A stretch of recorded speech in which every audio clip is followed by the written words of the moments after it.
요즘 나라 안과 밖이 조금은 어수선하지요. 러시아와 우크라이나의 전쟁이 언제 끝나게 될지 기미가 잘 보이질 않아요. 물가도 많이 올랐습니다. 요즘 신방을 하고 성도님들 만나면 이런 얘기들 참 많이 하세요. 물가가 참 많이 올랐다, 그런 얘기 하죠. 기름값도 얼마나 많이 올랐는지 몰라요. 정말 차 끌고 댕길 수 있겠나 싶을 정도로 기름값이 많이 올랐어요. 그런가 하면 언론에서는 스태그플레이션이다, 퍼펙트 스톰이다, 뭐 이런 말들도 나오죠. 낯선 단어고 낯설어서 잘 모르는 단어인 게 사실은 다행이에요. 이거 굉장히 무서운 말들이거든요. 스태그플레이션이라는 말도 그렇고 퍼펙트 스톰이다 이렇게 말하는 것도 그렇고 참 만만하지 않은 상황이 되고 있구나, 그런 요즘 분위기입니다. 이런 와중에 다 모르겠고 나는 손흥민 축구 보는 재미로 산다, 그런 분들 계시죠? 연목사가 그렇습니다. 여러분, 세계 최고의 축구 리그라고 말하는 영국의 프리미어 리그의 이번 시즌 득점 왕입니다. 우리 황 권사님 눈빛에 그래서 뭐 어쩌라고 뭐 이런 눈빛인데, 이게 굉장히 대단한 거예요. 이거 우리 여집사님들 대부분 다 눈빛이 그래서 어쩌라고 하는데, 여러분 이게 엄청난 거거든요. 그래서 이게 하여튼 난리죠. 아시아 선수로는 최초로 있는 일이에요. 아시아 출신 선수로는 없었던 일인데, 근데 요즘 그 손흥민 선수의 축구 경기가 그나마 심란한 이 시대에 위로가 되고 소망이 된다, 이렇게 말씀하시는데, 요즘 손흥민 선수보다 좀 더 관심 받고 있는 분이 한 분 또 계시죠. 손흥민 선수의 아버지세요. 손웅정 씨. 손흥민 선수가 뭐라고 얘기를 하냐면 자신의 축구는 온전히 아버지의 작품이다 라고까지 그렇게 말을 합니다. 세계 최고의 선수가 돼서 이 손흥민이라고 하는 멋진 이 스포츠 스타를 만들어낸 이 그 장본인이 누구냐? 아버지가 되는 손웅정이라고 하는 아버지인데, 그래서 여러분 FIFA라고 하죠. 세계 축구 이 협회에서 이 메인 홈페이지에다가 이 손웅정 씨를 인터뷰해서 그걸 메인 홈페이지에다 걸었어요. 그 정도로 이렇게 주목받고 있는 분이죠.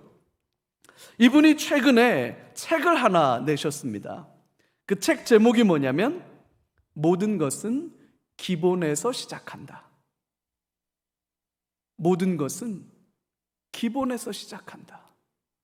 실력도 기술도 사람 됨됨이도 모든 것이 기본에서 시작한다, 그런 내용을 담고 있는 책이에요. 모든 것은 기본에서 시작한다. 그냥 저절로 고개가 끄덕여지는 말이지요. 세계 최고의 축구 선수는 여러분 그냥 만들어지는 거 아닙니다. 어느 날 자고 났더니 세계 최고가 됐어요. 아니에요. 그렇게 되지 않아요. 기본을 다지고 기본이 탄탄하게 다져져야 어느 날 세계 최고의 선수가, 월드 클래스가 되는 거예요. 기본이 되어야 하는 겁니다. 여러분, 그렇다면 우리 신앙의 기본은 뭘까요? 우리 신앙에 있어서 기본은 뭘까요? 오늘 본문 1절의 말씀을 보면 예루살렘으로 돌아온 사람들이 일곱째 달이 되자 일제히 예루살렘에 모였다, 그렇게 기록하고 있습니다. 유대인들의 날짜 개념으로 일곱째 달은 굉장히 특별합니다. 일곱이라는 숫자가 특별해요. 기본적으로 유대인들의 숫자 개념에서는 이렇습니다. 하늘의 완전한 숫자는 3이에요. 3. 그리고 땅의 완전한 숫자는 4입니다. 그래서 하늘의 완전한 숫자인 3과 땅의 완전한 숫자인 4가 합쳐져서 하늘과 땅의 완전한 숫자가 되는 게 7이에요. 그래서 일곱째 달은 이스라엘 사람들에게, 유대 사람들에게 굉장히 중요한데, 왜냐하면 이 일곱째 달이 새해입니다. 유대인들에게는 새해가 일곱째 달에 시작하는 거예요. 일곱째 달 첫날부터 나팔절이라고 하는 절기가 시작되고, 그렇게 해서 나팔절이 뚜 하고 나팔이 부러지면 열흘 동안 이스라엘 백성들은 스스로를 괴롭게 합니다.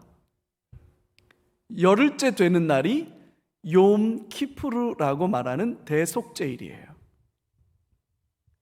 모든 사람들이 7월이 시작되자마자, 일곱째 달이 시작되자마자 하나님 앞에 금식하기도 하고 자신의 죄와 허물을 하나님 앞에 올려드리며 하나님의 자비와 긍휼을 바라보는 거예요. 그러면서 열흘 동안 그렇게 시간을 보내고 대속죄일 욤 키푸르라고 하는 그날에 대제사장이 지성소에 나아가서 속죄 제사를 드리면서, 그리고 나와서 이스라엘에게 죄가 용서받았다라고 선언하고 선포하는 겁니다. 그게 7월 일곱 번째 달이에요.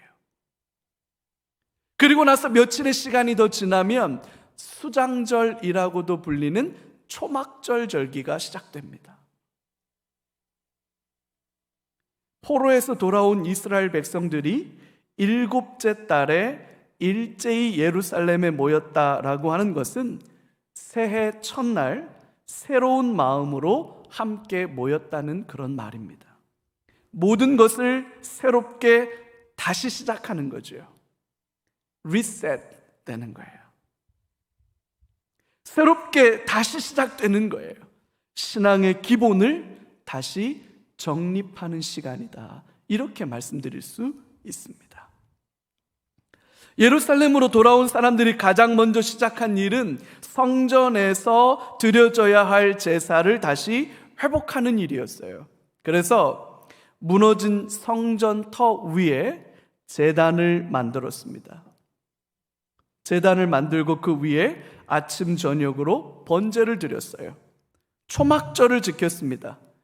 매일매일 성전에서 드려야 했던 일상의 제사들이 다시 재개가 된 거죠. 매달 첫날에 드리는 제사가 회복되었고 거룩한 절기들이 회복되었어요. 이렇게 해서 제사가 회복되니까 사람들이 이제 날마다 그 제단 위에서 하나님 앞에 드려야 할 제사를 드릴 때마다 기쁨으로 예물을 드렸다. 오늘 성경이 그렇게 말하고 있습니다. 하나님을 향한 사랑과 감사의 표현이죠. 여러분, 성전이 무너져 내리면서 성전에서 드려져야 할 제사가 중단되었어요. 포로로 끌려간 이스라엘 백성들이 느끼는 가장 큰 답답함과 안타까움이 바로 여기에 있지 않았을까, 그런 생각을 해봅니다. 여러분, 코로나 때 우리가 참 힘들고 어려웠던 게 그런 거잖아요. 마음껏 예배하고 마음껏 찬양하고 마음껏 기도하는 게 이렇게 귀한 일이었는지 몰랐다. 우리가 지난 2년 동안 한 입으로 같이 했던 이야기들이에요. 매일같이 성전에서 제사가 드려져야 됐습니다. 하루에 3번. 그리고 달이 시작되면 그 달의 첫날에, 그리고 절기마다 제사를 드려야 했고, 희생의 제사를 필요로 하는 사람, 화목 제사를 필요로 하는 사람, 번제를 드려야 되는 사람, 또 여러 가지 제사 제도를 통해서 하나님께 나아가야 됐던 사람들이 언제라도 나와서 성전에서 마음껏 제사를 드릴 수 있었는데, 여러분, 성전이 무너진 거예요. 성전이 무너지니까 뭐를 드릴 수 없게 됐냐면 제사를 드릴 수 없게 된 거예요. 이스라엘 백성들이 하나님께 제사를 드릴 수 없었다는 것이 아마 포로로 끌려간 그들에게 있어서는 가장 힘들고 어려운 일이지 않았을까, 그런 생각을 해봅니다. 그래서 이 중단된 제사를 다시 회복하는 것,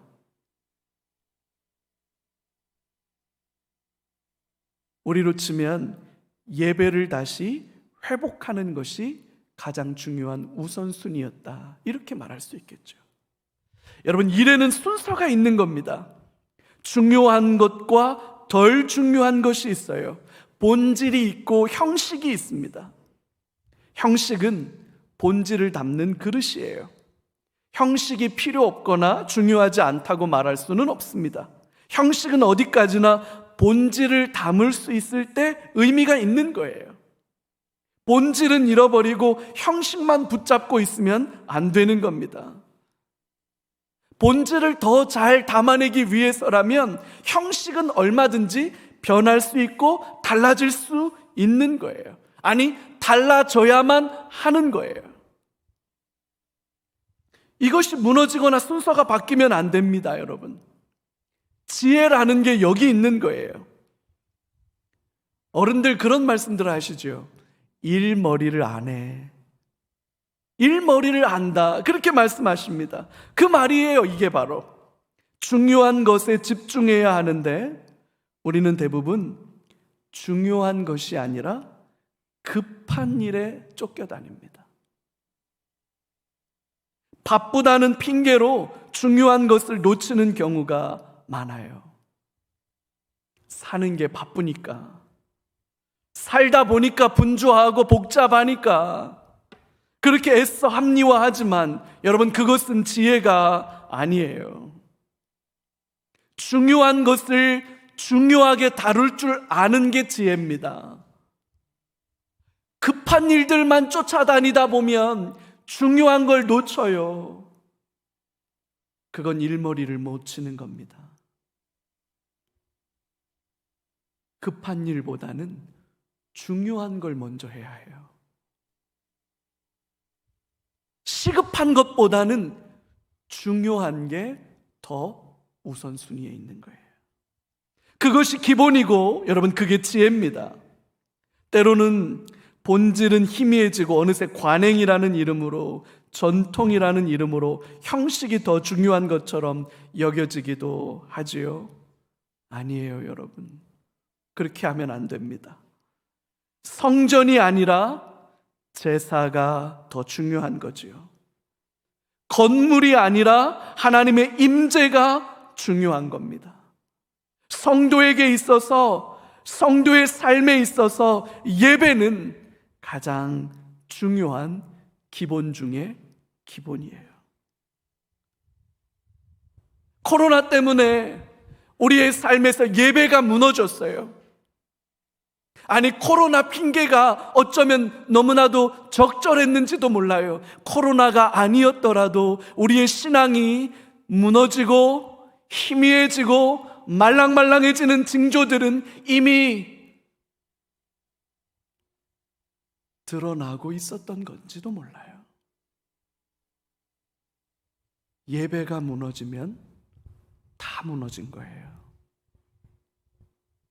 예배의 감격과 예배의 기쁨과 예배의 충만함과 예배의 영광을 잃어버리면 여러분, 그건 삼손이 머리가 잘려서 여호와의 신이 떠났어요.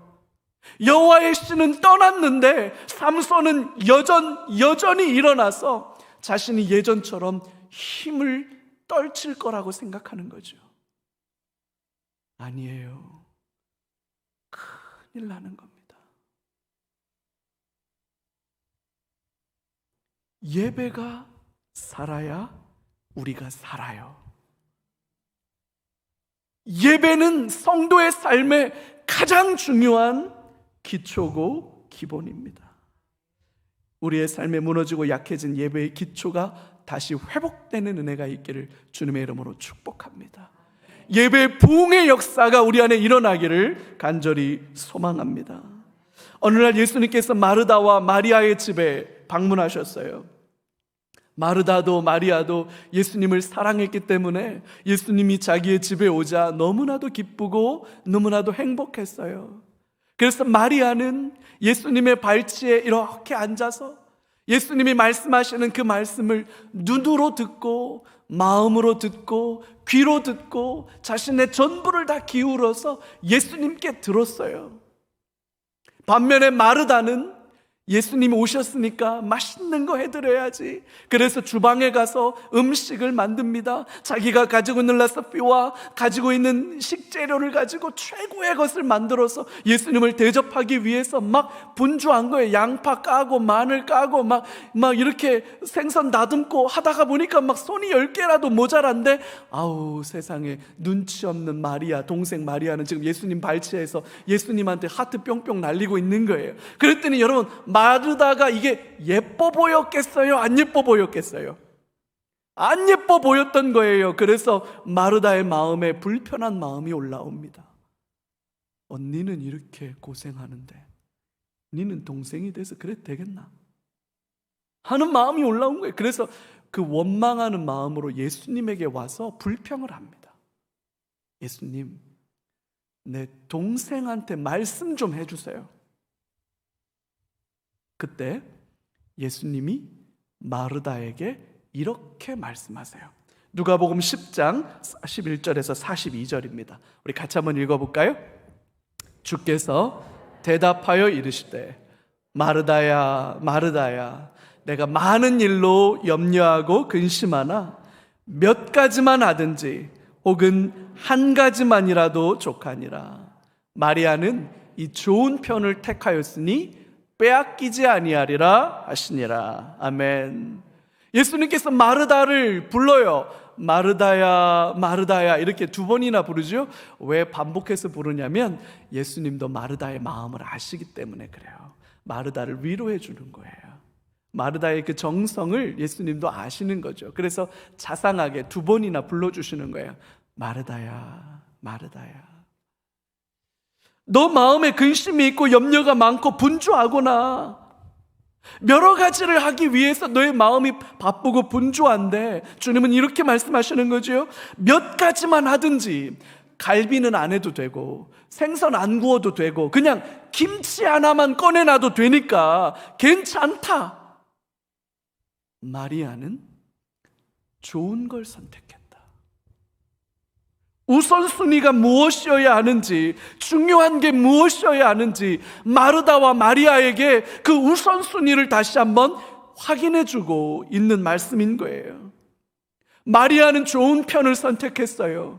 눈으로 말씀을 듣고 귀로 말씀을 듣고 가슴으로 말씀을 듣고 주님과 친밀한 교제와 사귐을 누리는 것에 우선순위를 두었던 거죠. 여러분, 오늘 우리에게도 이런 일이 있을 수 있습니다. 특히 신앙이 좋은 분들이, 직분을 가진 분들이, 열심히 특별한 분들이 주일날 교회에 오시면 엄청나게 많은 섬김과 봉사의 일들을 감당하십니다. 담임 목사의 입장에서는 이분들의 수고와 헌신이 얼마나 귀하고 아름다운지 모릅니다. 이분들의 수고와 헌신 때문에 교회가 돌아가고 교회가 유지되어지는 게 맞습니다. 어제도요, 우리 장로님들, 집사님들 몇 분 오셔서 여러분 천장에 이 형광등 들어와 있는 거, 이 불빛 들어와 있는 거, 이거 높이 탑을 쌓아가지고 저거 하나하나 다 다시 달고 얼마나 수고하고 헌신했는지 몰라요. 여러분, 요 가운데 앉으신 분들 이 에어컨 잘 안 나온다고 어제 우리 장로님들 중에 몇 분이 저 천정 뚫고 들어가서 여기 멀쩡히 사서 못 다니니까 여러분 엉금엉금 기어 들어가가지고 그거 여러분 성도들 예배 드리는데 불편함 없도록 하겠다고 우리 장로님들 들어가셔서 그거 다 하셨어요. 얼마나 귀하고 얼마나 감사하고 얼마나 대단한 섬김과 헌신을 하는지 몰라요. 하지만 봉사와 섬김이 예배를 대신할 수는 없습니다. 열심히 섬기고 봉사한 것으로 예배를 대체할 수 없습니다. 하나님을 향한 찬양과 경배가 많은 섬김과 봉사보다도 더 중요합니다. 우리 삶의 가장 중요한 우선순위는 예배에 있어요. 교회의 본질은 예배입니다. 저와 여러분들을 구원하신 하나님을 찬양하고 그 하나님을 경배하고 그분 앞에 말씀 앞에 엎드려서 그 말씀으로 나 자신을 점검하고 함께 기도함으로 엎드리고 그 말씀의 능력과 위로와 소망으로 다시 한번 힘을 내서 이 땅을 말씀으로 살아낼 수 있도록 그 소망과 위로를 붙드는 것보다 더 중요한 건 없어요. 여러분, 늘 말씀드리지요. 코로나 바이러스가 위험한 거 아닙니다. 그것보다 훨씬 더 위험한 거 있어요. 우리의 영이 하나님 앞에 메말라가고 있는 것이고 우리의 심령이 예배 가운데 하나님의 임재를 경험하지 못하고 있다면 여러분, 그건 바이러스보다 훨씬 더 위험한 거예요.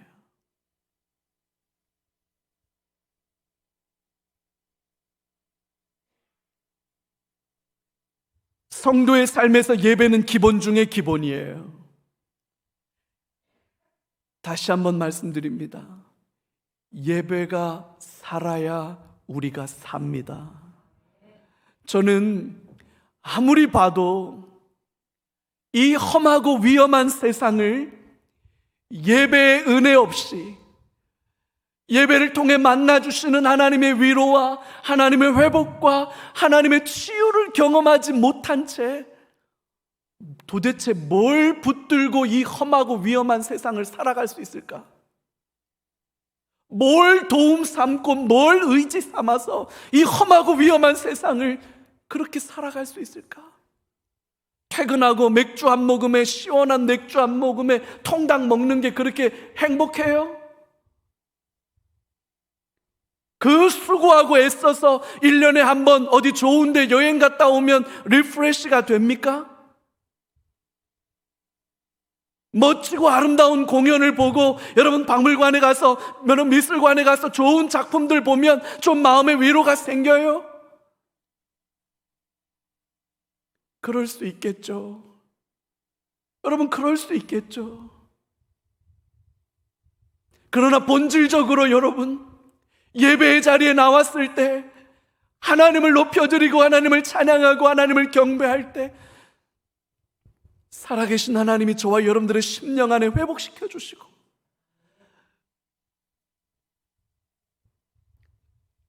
눈물이 메말라 버린 우리의 심령 안에 하나님의 은혜가 임하고 다 놓아버려야겠다 싶을 때 하나님이 우리를 붙들어 세워주시는 은혜가 있고,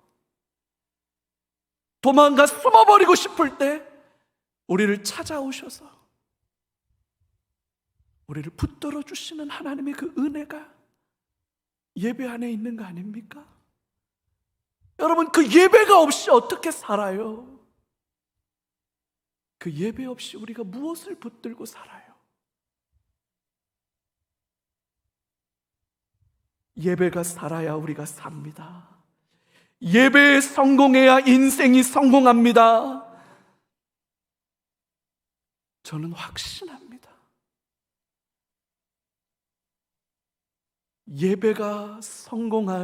예배에 성공해야 인생이 성공해요.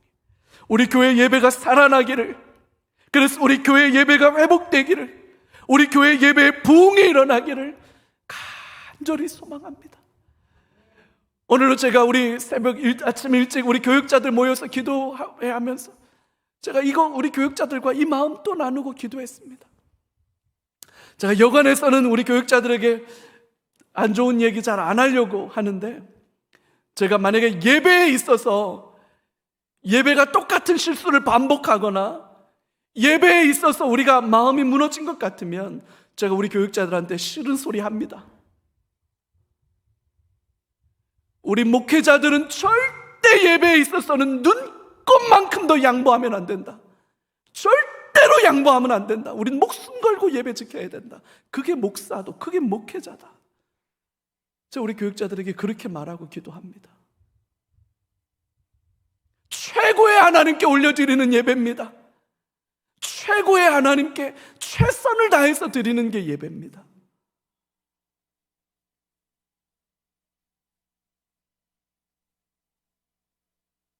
예배가 살아야 교회가 삽니다.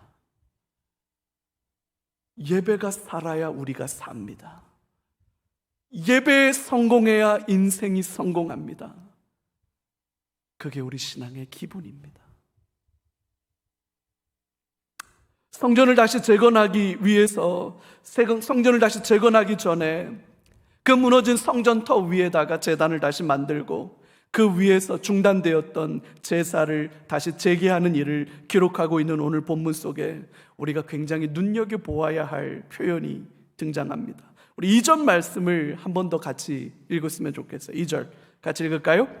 요사닥의 아들 예수아와 그의 형제 제사장들과 스알델의 아들 스룹바벨과 그의 형제들이 다 일어나 이스라엘 하나님의 제단을 만들고 하나님의 사람 모세의 율법에 기록한 대로 번제를 그 위에서 드리려 할 때, 여러분 보세요. 하나님의 제단을 만들었는데 그 하나님의 제단을 어떻게 만들었느냐? 하나님의 사람 모세의 율법에 기록한 대로 만들었다.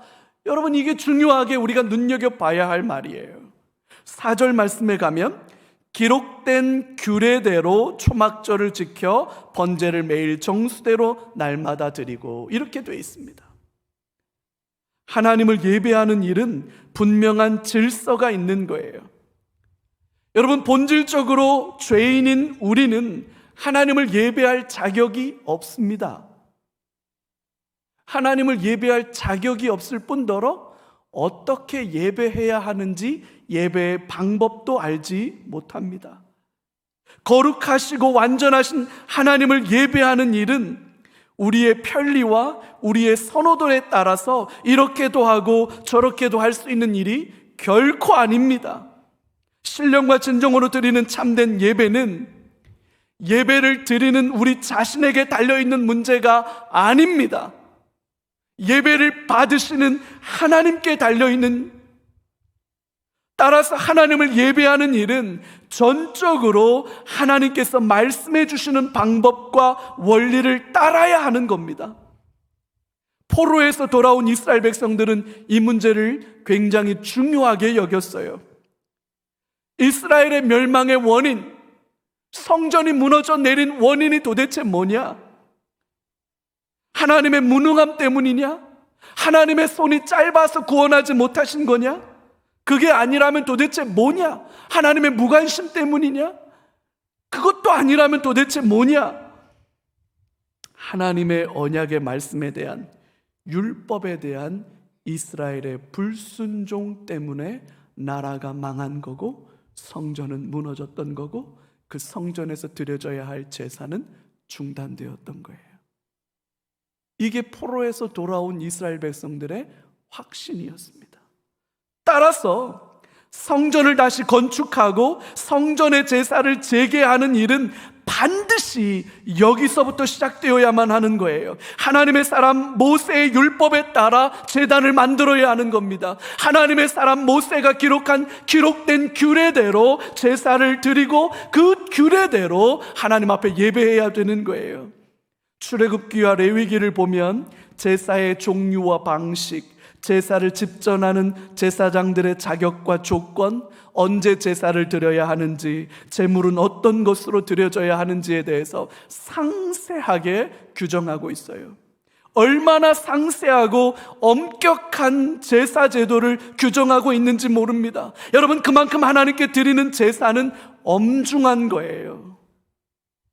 우리의 편리에 따라 제사를 드리는 것이 아닙니다. 나의 선호도에 따라서 제사를 드리는 것이 아니에요. 제사는 전적으로 받으시는 하나님이 기준이고 하나님이 예배의 주인이십니다. 할렐루야.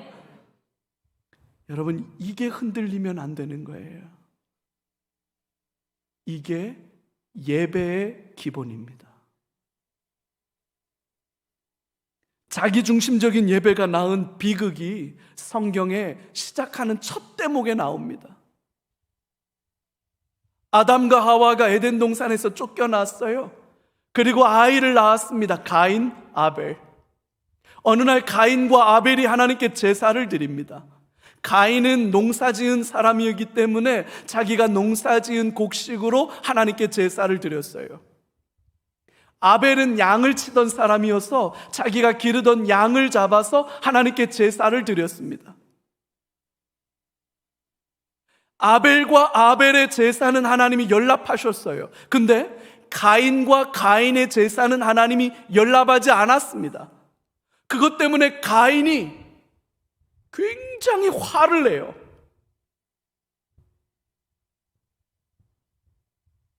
왜 하나님이 나의 제사와 나의 제물을 받지 않으시는 걸까? 내 제사를 받지 않았다고 하나님을 향해서 불평과 원망과 화가 납니다. 뿐만 아니라 왜 내 동생의 제사는 받으시는 거야? 도대체 왜? 동생의 제사를 받으셨다고 또 화가 납니다. 내 제사를 받지 않아서 화가 나고 내 제사는 받지 않으셨으면서 동생의 제사는 받았다고 화가 나서 이 두 가지가 시너지가 됐어요. 상승작용을 일으키는 바람에 그만 가인이 자기 동생 아벨을 돌로 쳐 죽여버립니다. 이렇게 끔찍할 수가 있을까요? 성경에 등장하는 첫 범죄 강력 사건이 제사 때문에 생겼습니다. 제사 때문에, 예배 때문에. 가인의 마음의 이면에는 이런 생각이 깔려 있는 거예요. 내가 제사를 드리면 하나님은 어떻게 하셔야 된다? 받으셔야 된다는 거예요. 내가 제사를 드리면 하나님은 받으셔야지. 내가 드리는데 왜 안 받아? 왜 안 받아? 그게 가인의 마음인 거예요, 여러분. 마치 하나님은 우리가 제사를 드리면 그것을 받으셔야만 하는 의무가 있고 책임이 있는 것처럼 가인은 여기고 있는 거예요. 아니지요, 여러분. 아니지요. 범죄한 사람들은 하나님을 예배할 자격이 없어요. 예배할 길을 잃어버렸거든요. 받아주시는 것은 하나님의 자비와 긍휼이에요. 제사를 드리는 나의 문제가 아니라 내 제사를 받아주실 하나님의 자비와 하나님의 긍휼인 거예요. 가인은 자기중심적으로 생각한 거예요. 오늘 저와 여러분들의 예배는 어떻습니까? 예배를 드리는 나에게 초점을 두고 있습니까? 아니면 나의 예배를 받으시는 하나님께 초점이 있습니까? 최근 들어 경건한 목회자들 사이에서, 신실하게 말씀을 연구하는 신학자들 사이에서 어쩌면 오늘날 우리는 하나님께 예배를 드리는 것이 아니라 자기 자신을 위해서 예배를 소비하고 있는 것은 아니냐라는 그런 반성과 자성의 목소리들이 터져 나오고 있습니다.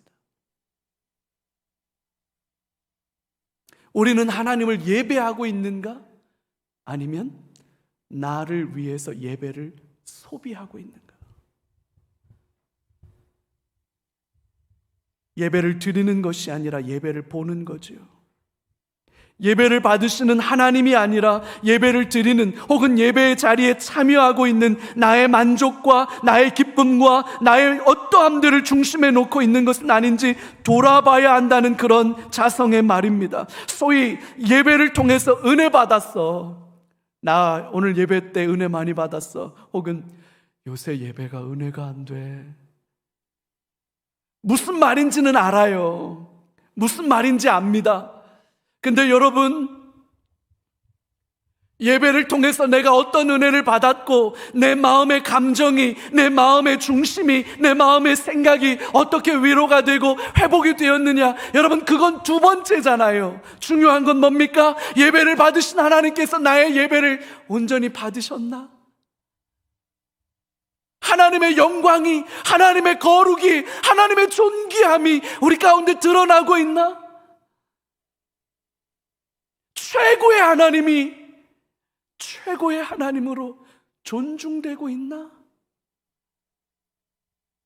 나는 오늘 그 하나님 앞에 나아가 그 살아계시고 역사하시는 아버지 앞에 엎드리고 있나? 여러분, 그게 먼저 아니에요?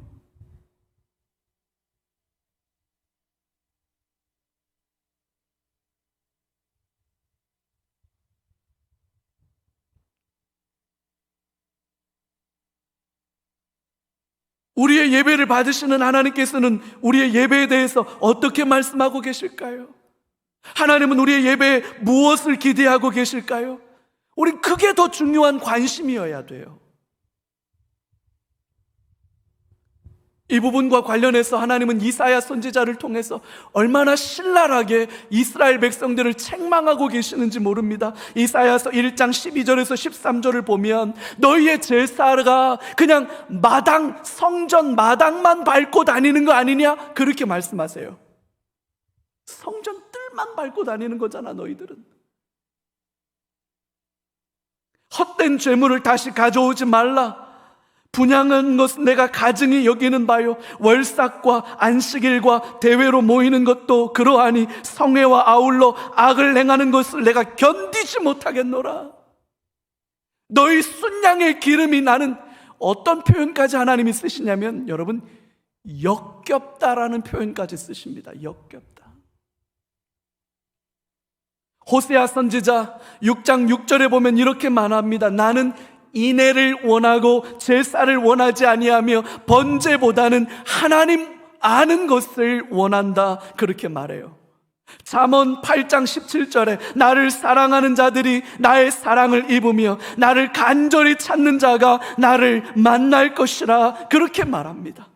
여러분, 우리는 하나님께서 원하시는 예배, 하나님이 기다리고 계시는 예배, 그것은 어떤 겁니까? 가난함입니다. 하나님을 향한 목마름입니다. 하나님을 찾는 간절함과 절박함이에요. 무엇보다도 길과 진리와 생명이 되시는 우리 주 예수 그리스도께서 십자가 위에서 당신의 몸을 찢고 당신의 피와 당신의 모든 물과 땀과 다 쏟으셔서 열어놓으신 길과 진리와 생명 안에서 예배하기를 원하고 바라고 기다리신다는 거죠.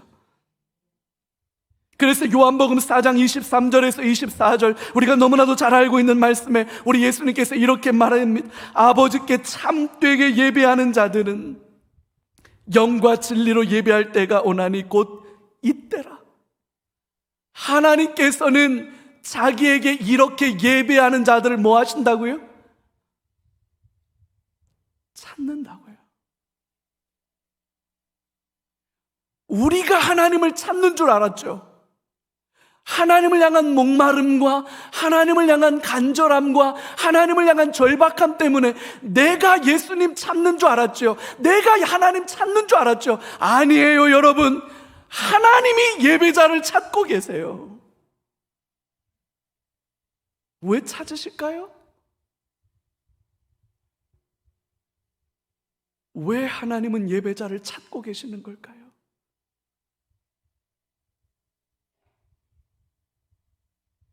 예배의 토대가 무너졌기 때문이에요. 예배의 기본이 무너졌기 때문이에요. 예배의 본질이 희석되어져 가고 있기 때문이에요.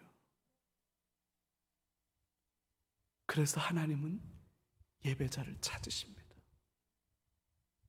하나님은 영이시니 예배하는 자가 영과 진리로 예배할지니라.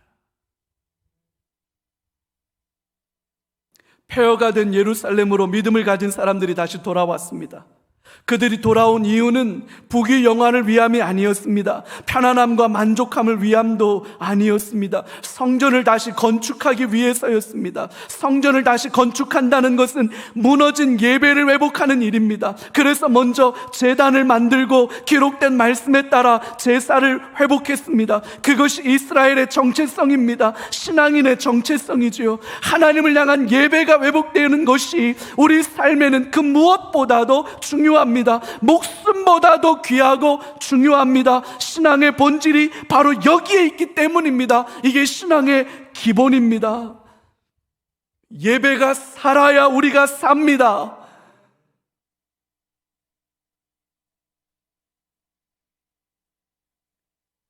예배가 살아야 교회가 삽니다.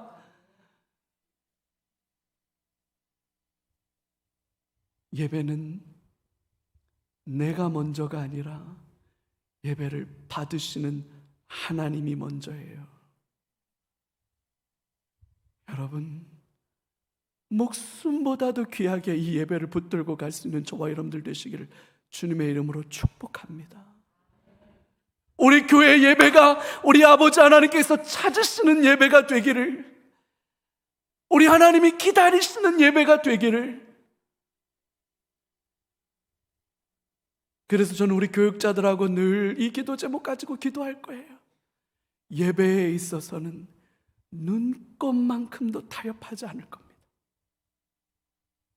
예배를 위해서라면 뭐라도 할 겁니다. 무엇이든 할 겁니다.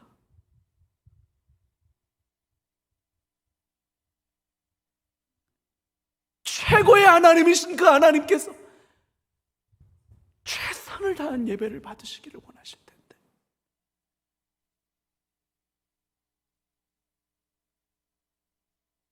우리 안에 이 회복된 예배, 우리의 연약해지고 무너지고 말랑말랑해진 우리의 예배가 이렇게 다시 회복될 때 하나님의 놀라운 은혜가 저와 여러분들의 삶을 덮어주실 줄로 확신합니다. 그 은혜를 누려가시는 우리 주 안에서 사랑하는 성도님들 되시기를 우리 주님의 이름으로 축복합니다. 우리 자녀 같이 한번 기도하죠.